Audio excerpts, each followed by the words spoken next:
Hey guys, today's video is a recipe brought to you by Unilever and Hellmann's mayonnaise, and we are going to be making a cauliflower fried rice bowl with a turmeric dressing. So we're going to start with the Hellmann's organic product, and if you guys follow me on Instagram, you know I go through a ridiculous amount of mayonnaise, especially during the summer when it's tomato sandwich season. But there are a lot of uses for mayonnaise, and one of them is just to build a gorgeous dressing like this one. So we're going to take the organic mayonnaise product, some turmeric, some freshly grated ginger, and also half of an orange and the juice from that orange. Now the great thing about that organic product is it also uses cage-free organic eggs.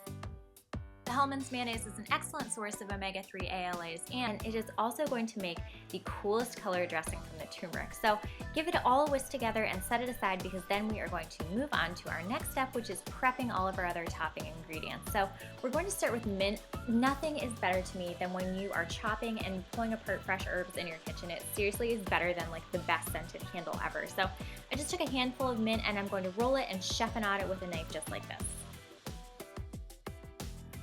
After the mint, I'm going to go ahead and move on to my broccoli. Now this is a pretty petite head of broccoli, but if you want to scale up this recipe, same steps, just buy a bigger head of broccoli. Chris loves broccoli, so I would not go beyond doing 2 or 3 of these. Honestly, we go through so much broccoli. So just remove the base, save it for later. You can definitely make a broccoli slaw out of it.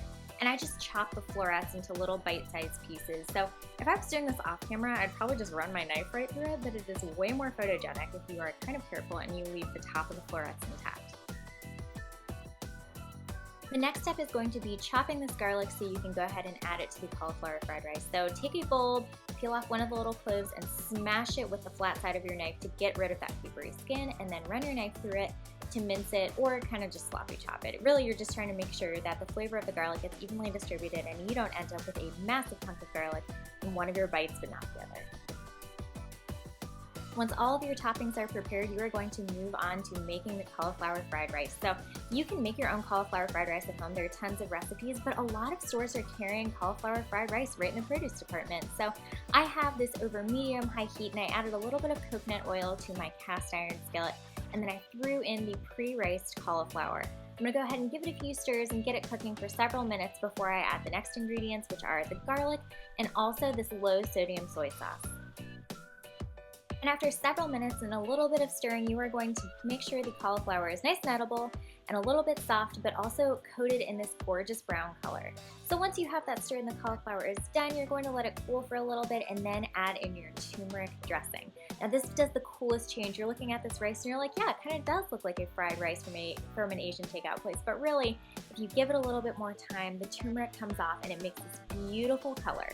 After the rice is done, go ahead and plate that up. And then you're going to go ahead and add your toppings that we did earlier. So that means some scallions and also some broccoli, some herbs like cilantro and mint, and then some peanuts and also some fresh lime juice. But really, you can do anything you want in terms of personalization. Just put whatever you would want in your fried rice bowl. I hope you enjoyed today's recipe. Remember, you can head over to the blog for the full recipe as well as ingredients and instructions. And I will see you guys next time.